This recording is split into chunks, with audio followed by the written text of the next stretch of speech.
Hari ini saya akan membentangkan tugasan kedua saya iaitu projek digital yang bertajuk Sistem Keselarasan Huruf Vokal dalam Bahasa Melayu. Seperti yang kita tahu, dalam bahasa Melayu terdapat 6 huruf vokal iaitu A, E, I, O dan U. Terdapat 2 huruf I yang melambangkan 2 bunyi yang berlainan. Yang pertama, I pepet. Cara sebutannya adalah seperti dalam perkataan emak. Manakala yang kedua ialah I taling. Cara sebutannya adalah seperti dalam perkataan esok. Seterusnya, maksud sistem keselarasan huruf vokal. Sistem keselarasan huruf vokal merujuk kepada kesesuaian 2 huruf vokal yang membentuk suku kata pada kata dasar. Hukum ini menyatakan bahawa huruf vokal pada suku kata perakhir mesti selaras dengan huruf vokal pada suku kata akhir yang tertutup. Kemudian, prinsip keselarasan vokal yang merujuk kepada beberapa syarat yang perlu dipatuhi untuk memastikan kesesuaian vokal dalam suku kata. Jadi, berikut merupakan prinsip-prinsip utama. Yang pertama, kata dasar. Keselarasan ini hanya berlaku pada kata dasar. Kata dasar ialah bentuk asal sesuatu perkataan tanpa sebarang imbuhan.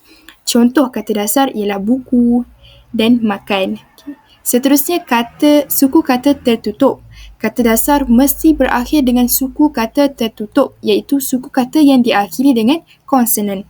Yang ketiga iaitu 2 suku kata terakhir.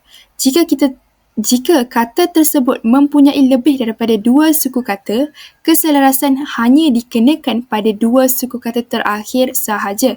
Seperti perkataan, terdapat sebanyak 18 pola keselarasan vokal yang telah ditetapkan dalam sistem ejaan baru bahasa Melayu. Jadi, untuk memudahkan kita mengingat 18 pola keselarasan vokal ini, kita akan menggunakan pendekatan segitiga. Jadi, ini adalah 18 jenis pola keselarasan vokal tadi. Bagaimana kita ingin mengingat pola-pola ini adalah dengan menggunakan pendekatan segitiga tadi. Okey, baiklah, contohnya, suku kata perakhir bermula dengan huruf A, kita akan berada di puncak. A akan diikuti dengan A iaitu suku kata tertutup. A juga akan diikuti dengan I. A akan diikuti dengan U. Dan seterusnya kita akan berada di kedudukan I. I akan diikuti dengan vokal I. I juga akan diikuti dengan vokal A. I juga akan diikuti dengan vokal U. Baiklah, sekarang saya akan menerangkan dengan lebih mendalam menggunakan jadual di sebelah ni. Okey, laju pertama menunjukkan suku kata perakhir. Laju kedua pula suku kata akhir tertutup. Dan laju ketiga contoh ejaan bagi setiap pola keselarasan vokal.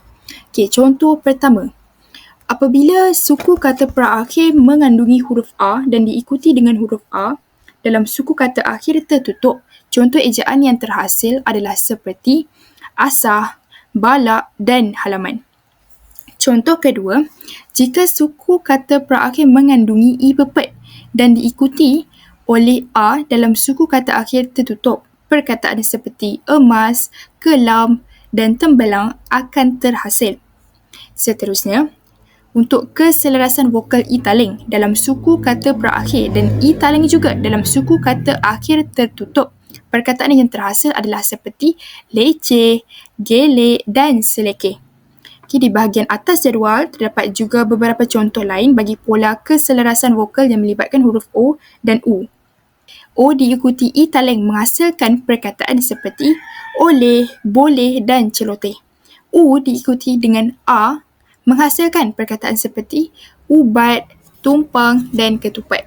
Okay, U diikuti oleh I seperti perkataan usik, kuih, gerusih. Baiklah, seterusnya pola kekecualian. Sistem keselarasan huruf vokal dalam bahasa Melayu mempunyai pola kekecualian yang merujuk kepada kata-kata yang tidak mengikuti pola biasa.